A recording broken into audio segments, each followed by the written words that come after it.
Diz assim a palavra: ouvindo os adversários de Judá e Benjamim, que os que voltaram do cativeiro edificavam o templo ao Senhor, Deus de Israel, chegaram-se a Zorobabel e aos cabeças de famílias e lhes disseram: deixai-nos edificar convosco, porque como vós buscaremos a vosso Deus, como também já lhe sacrificamos desde os dias de Esar-Adom, rei da Assíria, que nos fez subir para aqui. Porém Zorobabel, Jesua e os outros cabeças de família lhes responderam: nada tendes connosco na edificação da casa do nosso Deus. Nós mesmos sozinhos a edificaremos ao Senhor Deus de Israel, como nos ordenou Ciro, rei da Pérsia. E então agentes da terra desanimaram o povo de Judá, inquietando-o no edificar. Alugaram contra eles conselheiros para frustrarem o seu plano, todos os dias de Ciro, rei da Pérsia, até ao reinado de Dario, rei da Pérsia. No princípio do reinado de Assuero, escreveram uma acusação contra os habitantes de Judá e Jerusalém nos dias de Artaxerxes, rei da Pérsia. Bislão, Mitredate, Tabeel e outros companheiros lhe escreveram a carta, estava escrita em caracteres aramaicos e na língua siríaca. Reum, comandante, e Sinsai, o escrivão, escreveram contra Jerusalém uma carta ao rei Artaxerxes. E escreveu Reum, comandante, e Sinsai, o escrivão, e outros seus companheiros, Dinaitas, Afarsaquitas, Tarpelitas, Afarsitas, Arquevitas, Babilónios, Susanquitas, Diavitas, Elamitas e outros povos que o grande e afamado Osnapar transportou e que fez habitar na cidade de Samaria, e os outros aquém do Eufrates. E eis o teor da carta, endereçada ao rei Artaxerxes. Teus servos, os homens de aquém do Eufrates, e em tal tempo seja do conhecimento do rei que os judeus que subiram de ti vieram a nós a Jerusalém, e eles estão reedificando aquela rebelde e malvada cidade, e vão restaurando os seus muros e reparando os seus fundamentos. Saiba ainda que o rei, que se aquela cidade se reedificar e os muros se restaurarem, eles não pagarão os direitos, os impostos e os pedágios, e assim causarão prejuízos ao rei. Agora, pois, como somos assalariados do rei, não nos convém ver a desonra dele, por isso mandamos dar-lhe aviso, a fim de que se busque no livro das crónicas de seus pais, e nele achará o rei, e saberá que aquela cidade foi rebelde e danosa aos reis e às províncias, e que nela tem havido rebeliões desde tempos antigos, pelo que foi a cidade destruída. Nós, pois, fazemos notório ao rei que se aquela cidade se reedificar e os seus muros se restaurarem, sucederá que não terá a posse das terras deste lado do Eufrates. E então respondeu o rei a Reum, comandante, a Sinsai, o escrivão, e aos seus companheiros que habitam em Samaria, como aos restantes que estão além do Eufrates: paz. A carta que nos enviastes foi distintamente lida na minha presença. Ordenando eu, buscaram e acharam que, de tempos antigos, aquela cidade se levantou contra os reis, e nela se têm feito rebeliões e motins. Também houve reis poderosos sobre Jerusalém, que da além do Eufrates dominaram em todo o lugar, e lhes pagaram direitos, impostos e pedágios. Agora, pois, dai a ordem a fim de que aqueles homens parem o trabalho e não se edifique aquela cidade, a não ser com autorização minha. Guardai-vos, não sejais remissos nestas coisas, porque há de crescer o dano em prejuízo dos reis. E depois de lida a cópia da carta do rei Artaxerxes perante Reum, Sinsai, o escrivão e seus companheiros, foram eles apressadamente a Jerusalém, aos judeus, e de mão armada os forçaram a parar com a obra.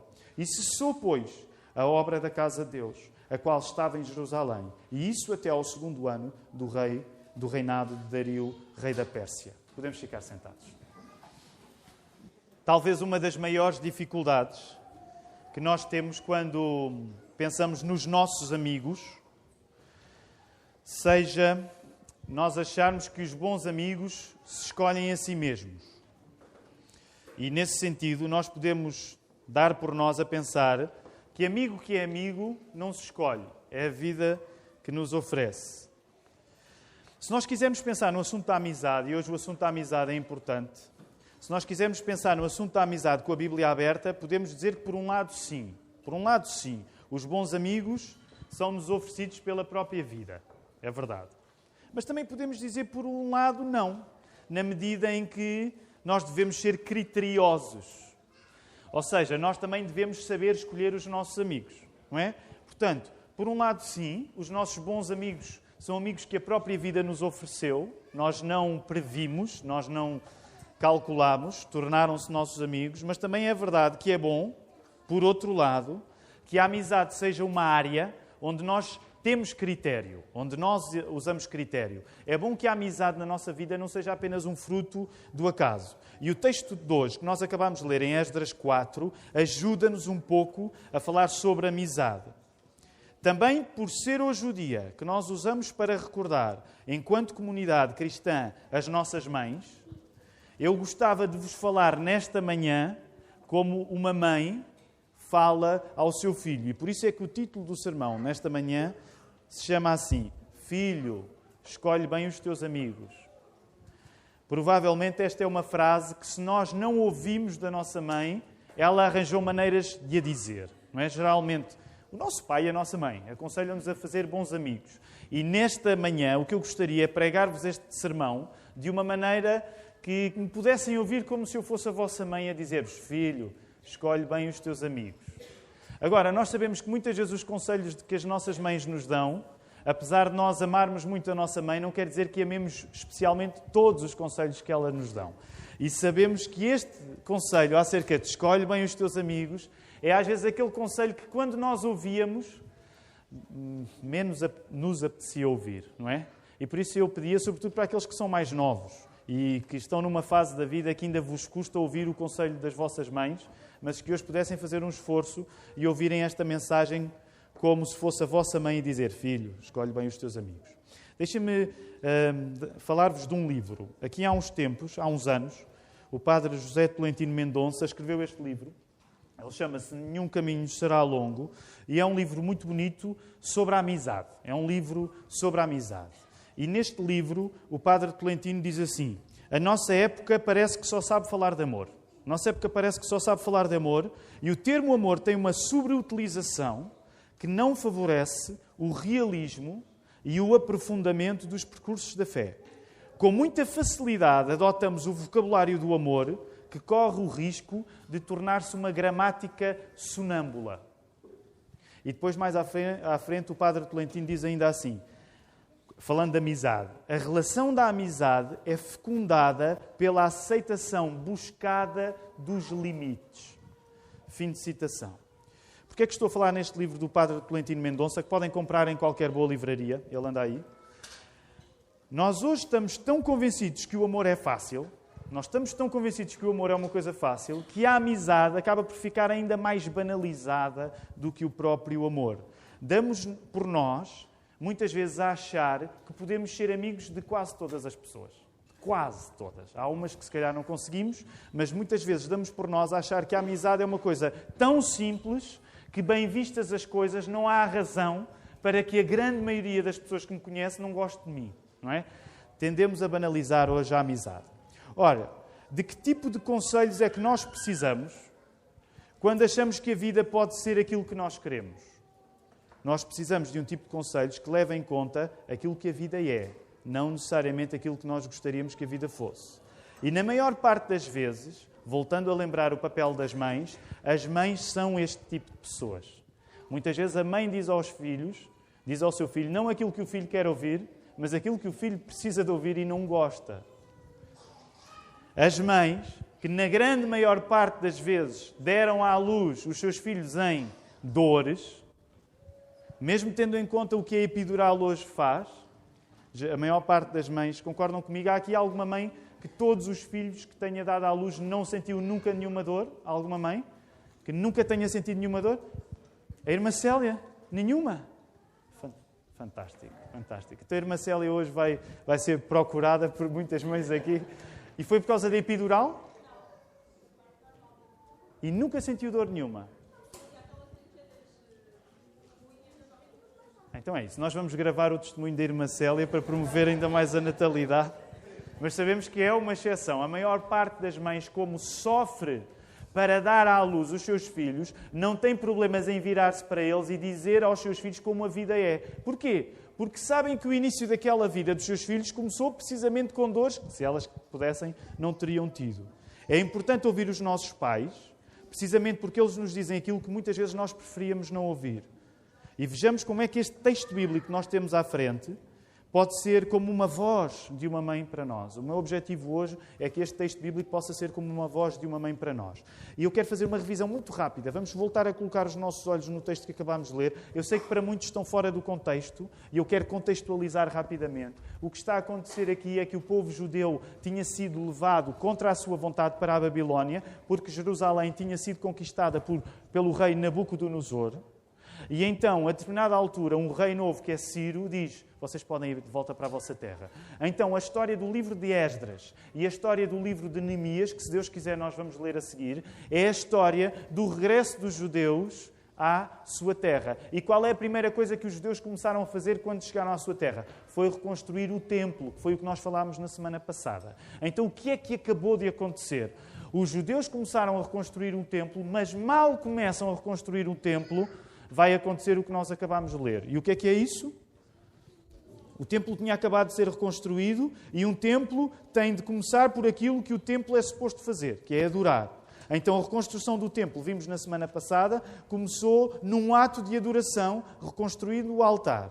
O puritano Matthew Henry dizia: onde começa a adoração, começa também a oposição à adoração. Onde começa a adoração, começa a oposição à adoração. E foi precisamente isso que começou a acontecer no capítulo 4.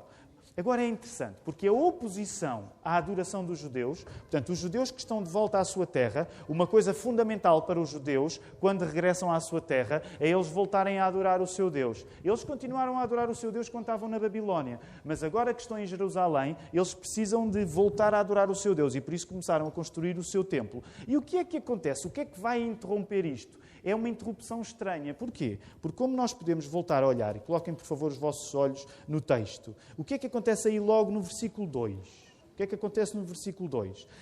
A adoração dos judeus, reconstruindo o templo, vai ser interrompida por um oferecimento de ajuda. Vejam bem, aquilo que vai interromper a adoração dos judeus vai ser o desejo que outras pessoas têm, não de fazer mal, mas de fazer bem.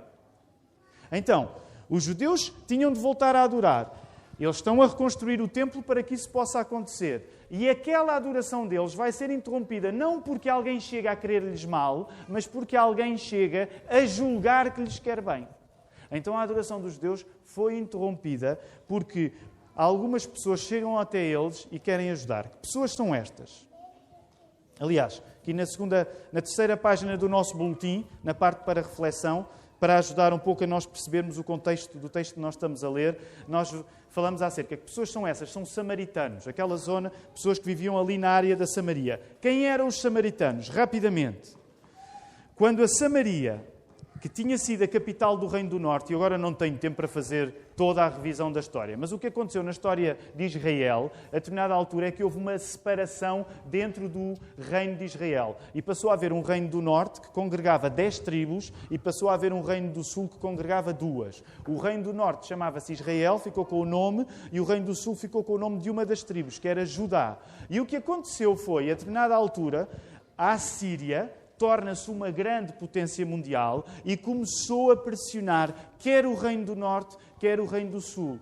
Mas o que aconteceu é que o Reino do Norte, que tinha a capital em Samaria, acabou por cair às mãos da Assíria mais cedo do que o Reino do Sul. Portanto, a Samaria caiu às mãos da Assíria por volta do ano 722 a.C. Apesar de cair o Reino do Norte, o Reino do Sul aguentou mais tempo. Ok? Mas o que é que aconteceu por causa disso? Os conquistadores da Assíria, o que é que fizeram naquele território do Reino do Norte? Enviaram colonos da Babilónia, portanto, gente da Babilónia foi enviada para o território da Zona do Norte para colonizarem aí aquela parte. Essas pessoas que chegam à zona da Samaria trazem as religiões da Babilónia. Mas depois acontece é engraçado, não temos tempo agora para falar nisso, um texto no segundo livro de Reis 17, 24 a 41 conta isso.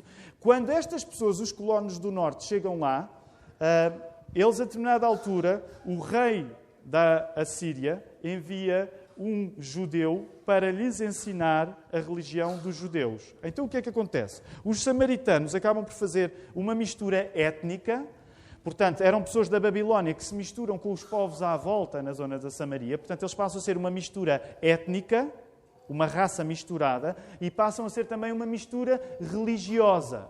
Eles ficam com muito paganismo, com uma pitada de judaísmo. São estes os samaritanos.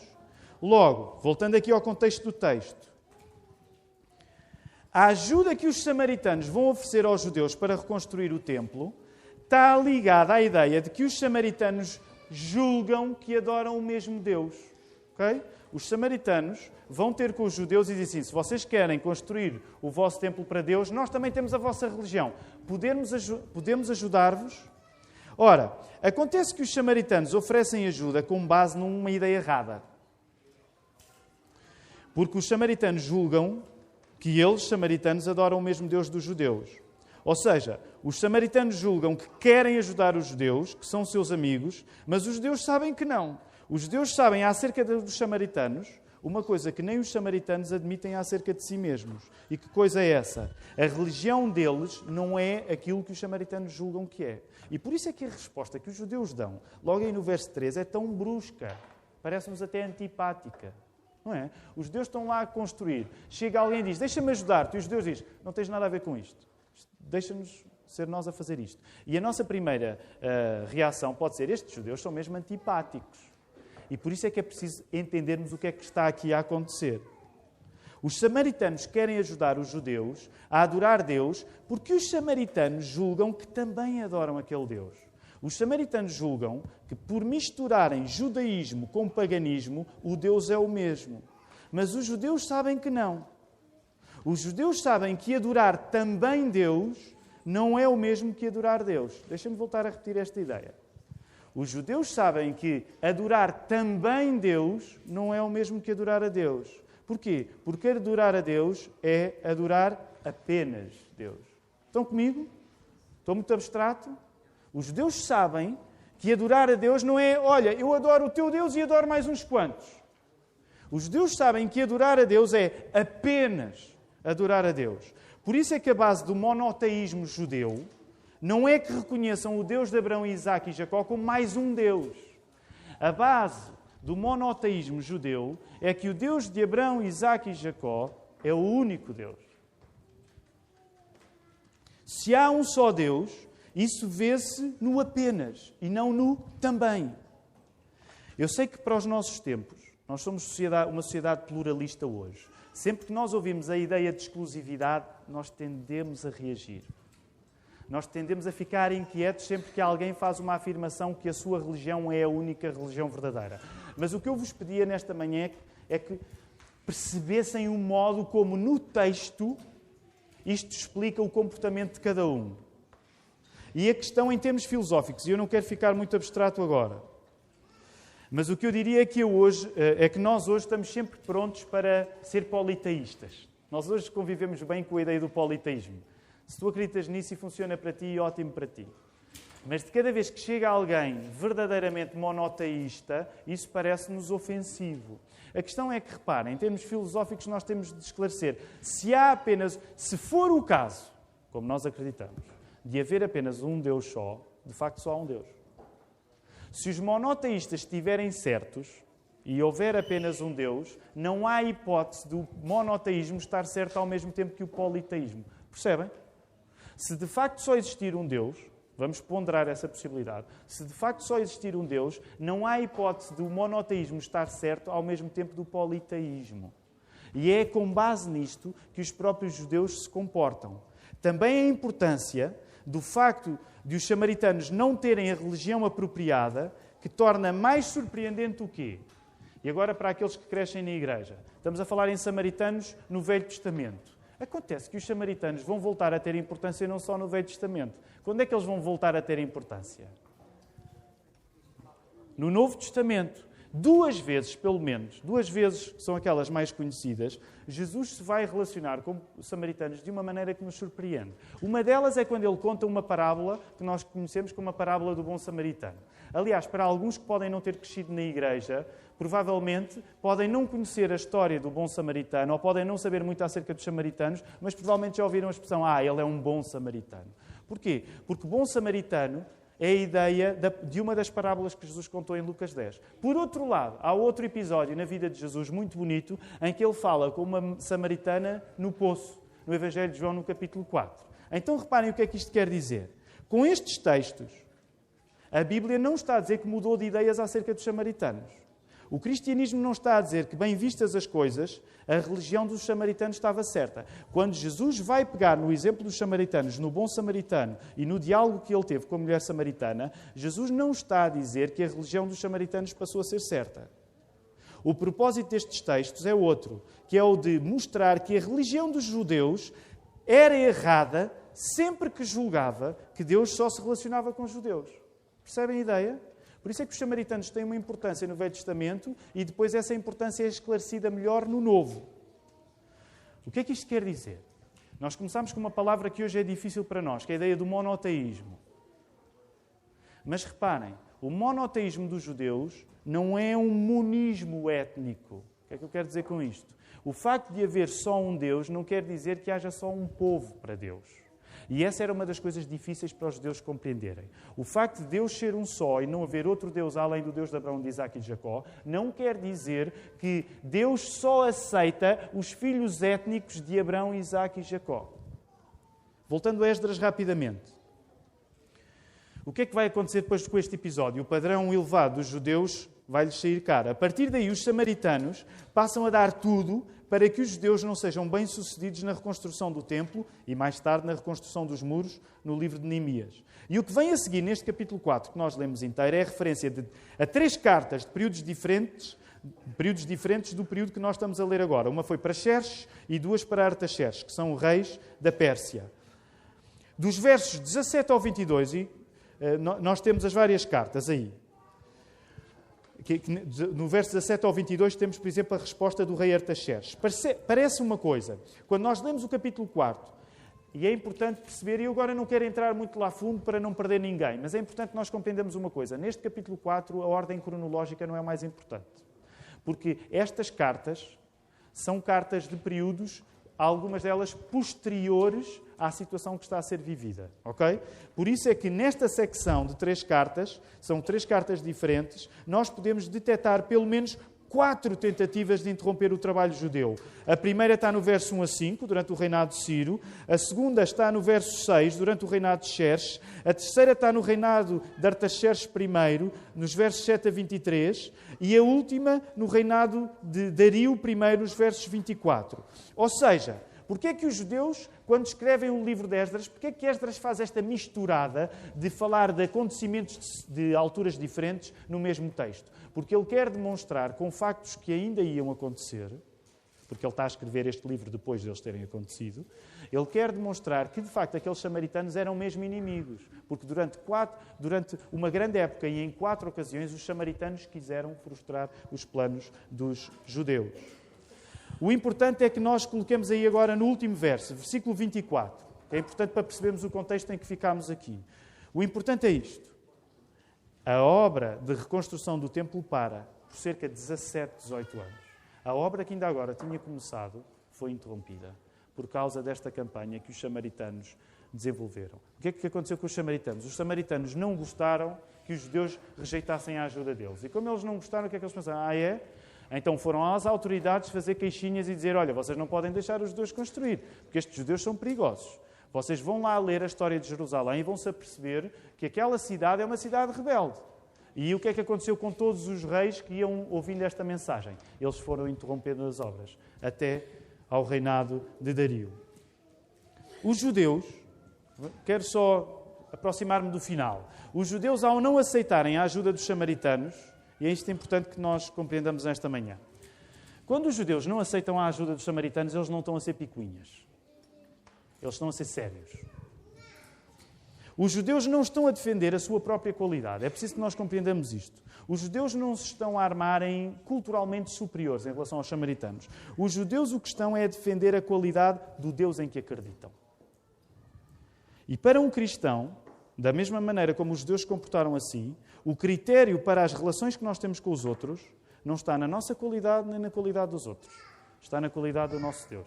Deixa-me voltar a repetir para nós percebermos como é que este episódio nos pode ajudar na maneira como nós somos amigos uns dos outros. Não se esqueçam que a amizade é um assunto importante hoje. Para um cristão, o critério dos relacionamentos que eu tenho não está nem em mim, nem na pessoa com quem eu tenho o relacionamento. Para um cristão, o critério está em Deus. É a partir de Deus que eu sou amigo de alguém. O cristão sabe que aquilo que orienta o amor que ele tem por alguém é Deus. Não sei se repararam, 2 momentos diferentes no nosso culto. Um dos textos que foi lido no Evangelho de João. Repararam quando Jesus está a falar para os seus discípulos e ele diz: assim como tu, Pai, me amaste a mim, que eles possam amar uns aos outros. Percebem a lógica do relacionamento entre cristãos?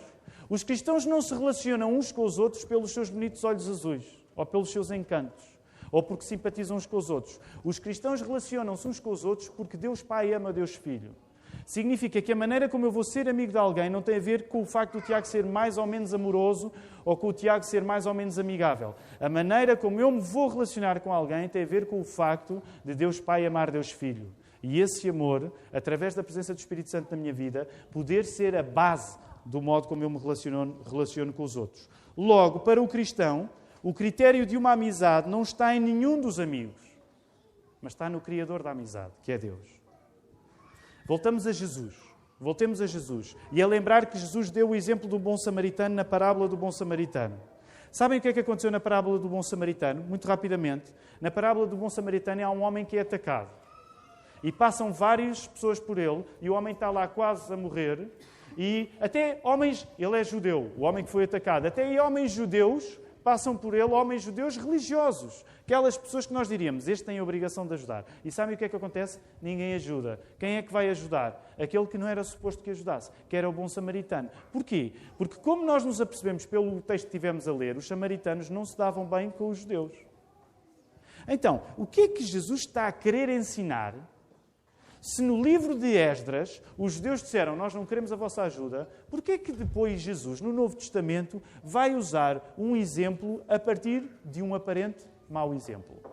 Sabem que essa é daquelas coisas que se perde no contexto. Se nós estivéssemos a ouvir Jesus a contar a parábola, e ele ia dizer, vou-vos contar a parábola do bom samaritano. A palavra bom e samaritano na mesma frase escangalharia as pessoas a rir. Porque para um judeu não havia bom samaritano. Se era samaritano, era sinal que ele não era bom. Então, o que é que Jesus estava a fazer? Será que Jesus estava a desprezar aquilo que tinha acontecido no livro de Esdras? Se os samaritanos, que apropriadamente eram vistos como inimigos no Velho Testamento, passam a ser um exemplo de amizade no Novo, quer dizer que Deus mudou o seu conceito de amizade? Deus mudou o seu conceito de amizade? Não. Quer dizer que de cada vez que um samaritano ama alguém, a partir do facto de Deus ser Deus, ele pode se tornar um verdadeiro amigo que nem um bom judeu consegue ser. Percebem esta ideia? Não foi Deus que mudou o conceito de amizade, mas no Novo Testamento Jesus explica que ele é maior do que nós julgamos.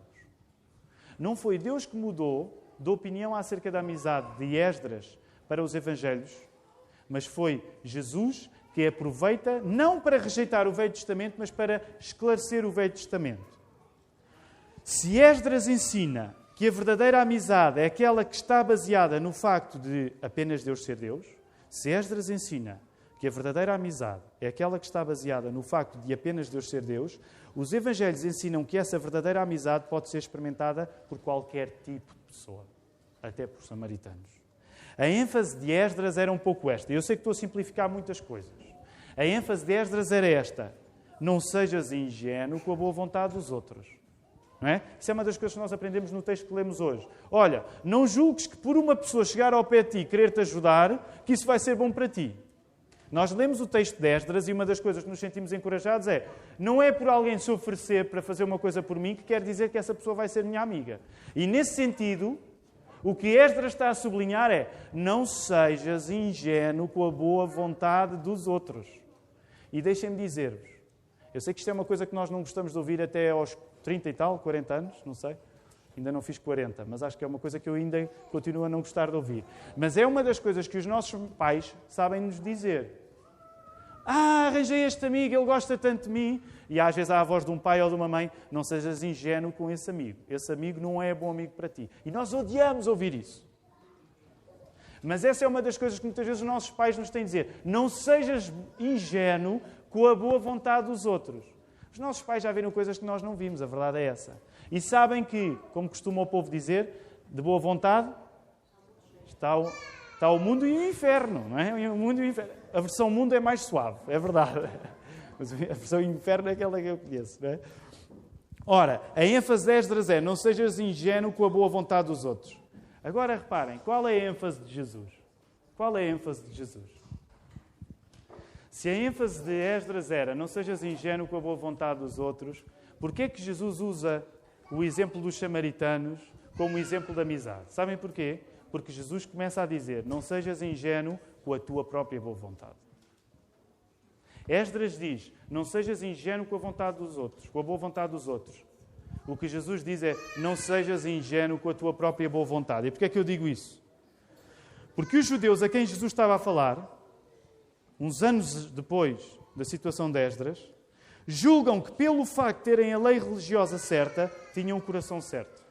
Os judeus tinham passado a achar: como nós temos a religião certa, o nosso coração está certo. Os judeus tinham-se tornado os seus próprios samaritanos. Porquê?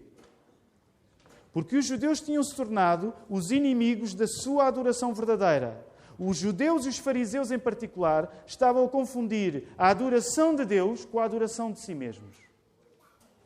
Os fariseus, que eram aqueles homens muito religiosos, eles estavam a confundir adorar a Deus com adorar-me a mim próprio. E por isso é que eles tinham uma arrogância espiritual imensa. Ora, o que é que Jesus faz com pessoas que têm uma grande arrogância espiritual? Jesus usa os homens que nós consideramos os mais desprezíveis para dizer: este homem pode ser aquilo que tu não consegues ser. Daí que Jesus usa agora samaritanos para revelar a verdade escondida do comportamento religioso dos judeus e que eles não reconheciam. Os judeus tinham passado a achar que adorar a Deus é o mesmo que ser judeu. Os judeus tinham passado a achar que adorar a Deus é o mesmo que ser judeu. E Jesus vem esclarecer que adorar a Deus é o mesmo que adorar a Deus. Percebem? Os judeus tinham passado a achar: só pode adorar a Deus nós que somos judeus. E Jesus vem dizer: olha, adorar a Deus é o mesmo que adorar a Deus. Deus é só um, mas os seus adoradores podem ser muitos. E é por isso que ele vem falar de samaritanos. Para explicar aos judeus que os judeus não são os únicos que podem adorar a Deus. Quero terminar aqui. Conselhos últimos. Vou pedir aos músicos que possam preparar para o nosso último cântico. Conselhos últimos para terminar, como se eu fosse uma mãezinha, não é? Como se fosse uma mãezinha agora a dizer: filho, escolhe bem os teus amigos. Um conselho, vou dizer uma série deles. Se quiserem tomar nota, tomem. Não ames ninguém, não gostes de ninguém porque te achas especial. Esse é o primeiro conselho. Não ames ninguém porque tu te achas especial. Não sejas amigo de ninguém porque tu te achas especial. Segundo conselho, não ames alguém que achas especial. Não sejas amigo de alguém porque achas que essa pessoa é especial. Por uma razão. Se tu amares, se tu fores amigo de alguém porque tu te achas especial, e se tu fores amigo de alguém porque achas que essa pessoa é especial, no fundo, quem tu estás a amar é a ti próprio. Tu estás a ser um narcisista. Estás a ser um fariseu da amizade. Se eu quiser ser amigo daquela pessoa porque acho que ela é especial, o que no fundo eu acabo por demonstrar é que eu também acho que sou especial. Se eu quiser que alguém seja meu amigo porque eu me acho especial, o que eu no fundo quero é pessoas que sejam um espelho para o narciso que eu sou. Percebem esta ideia? Nós, como cristãos, não somos chamados a amar ninguém porque nos achamos especiais e porque essa pessoa é especial. Nós somos chamados a amar como um reflexo do facto de Deus Pai amar Deus Filho. E nós, por sermos habitados pelo Espírito Santo, podermos amar as pessoas também. Ama a partir do facto de Deus ser o único Deus. Ama alguém, gosta de alguém, ser amigo de alguém, a partir do facto de Deus ser o único Deus. Ama a partir do facto de Jesus ser o teu Salvador. Ama como Jesus. Os irmãos mais antigos lembram-se de uma canção que havia há uns anos, não é? Se calhar não é melhor para eu citar aqui. Mas de um padre, eu não me lembro do nome do padre, mas depois havia a versão do José Cid. Lembram-se? Amar como Jesus amou, não se lembram? Os mais novos não se lembram. Os mais velhos, alguém se lembra? Sim? Ninguém tem o disco em casa, tem? Não? Se calhar. Ora, nesse sentido, ama como Jesus amou. Ama a partir do facto de precisar ser conduzido pelo Espírito Santo. Reparem, sabem que isto, eu sei que por um lado é humilhante. Quando nós deixamos de amar porque nos sentimos especiais, nós passamos a ter um amor mais humilde, que não tem a ver com o facto de nós sermos importantes. Tem a ver com o facto de podermos ter o dom de amar alguém.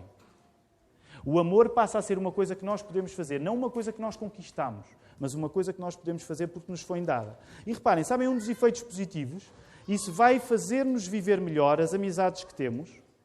Quando nós não amamos ninguém porque nos achamos especiais, quando nós não amamos ninguém porque achamos que a pessoa é especial, mas quando nós amamos alguém porque Deus é Deus, isso vai-me fazer viver melhor as amizades que eu tenho e, deixem-me dizer, vai-me fazer viver melhor as amizades que eu não tenho.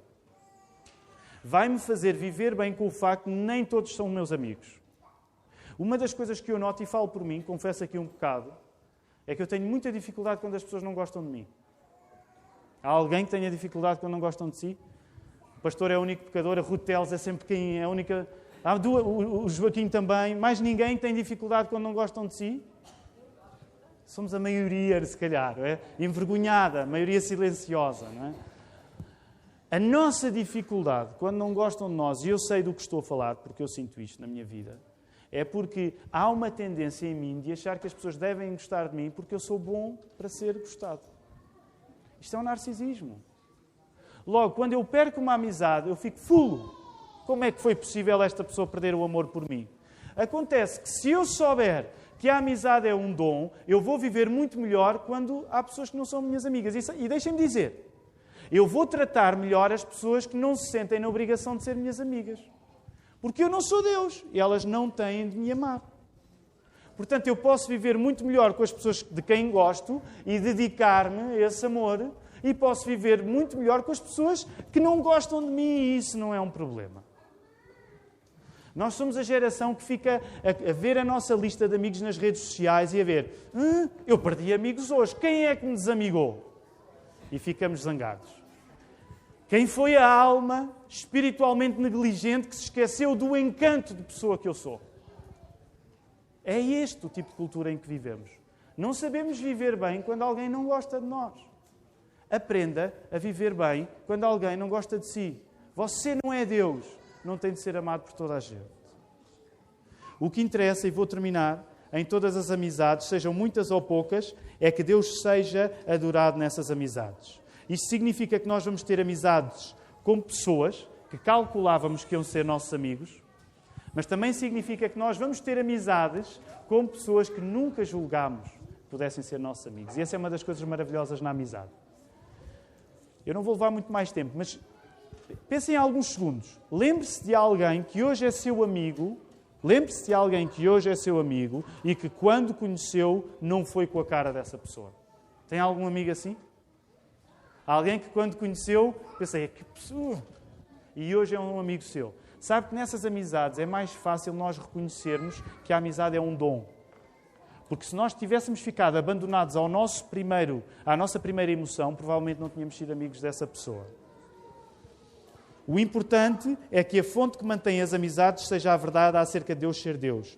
Vamos ter amizades pacíficas, vamos ter amizades de combate. Vamos ter amigos, e quero ainda dizer isto, é a última coisa desagradável que tenho para vos dizer nesta manhã. Vamos ter amigos, mas deixe-me dizer-vos, porque não gosto de tratar ninguém com a Bíblia aberta como se não fossem responsáveis. Vamos ter amigos e também vamos ter inimigos. Sabe que a Bíblia nunca diz em lado nenhum que vamos ser amigos de toda a gente. Sabe o que é que o Senhor Jesus diz que é diferente? Ouviste que foi dito? Amai os vossos irmãos e odiai os vossos inimigos, porém eu vos digo, amai os vossos inimigos e orai pelos que vos perseguem. Jesus não disse que a amizade é uma coisa que nós vamos viver sempre. Jesus disse-nos que há pessoas que vão ser nossos inimigos. Isso não significa que nós não os honramos. Sabe o que é que deve fazer pelos seus inimigos? Orar por eles. É muito difícil. Sabe que há umas quantas pessoas por quem eu oro que vejo como meus adversários e custa-me. Porque a vontade que eu tenho no meu coração não é desejar coisas boas para ele. No entanto, Jesus disse para eu orar pelas pessoas de quem não gosto. E é aqui que eu termino dizendo: O fundamental é que Deus seja louvado no modo como te prestas a ser amigo ou como assumes que não podes ser amigo. Se amares viver para adorar, saberás como viver e a quem amar. Se amares viver para adorar a Deus, saberás como viver e a quem amar. Que o Senhor nos ajude.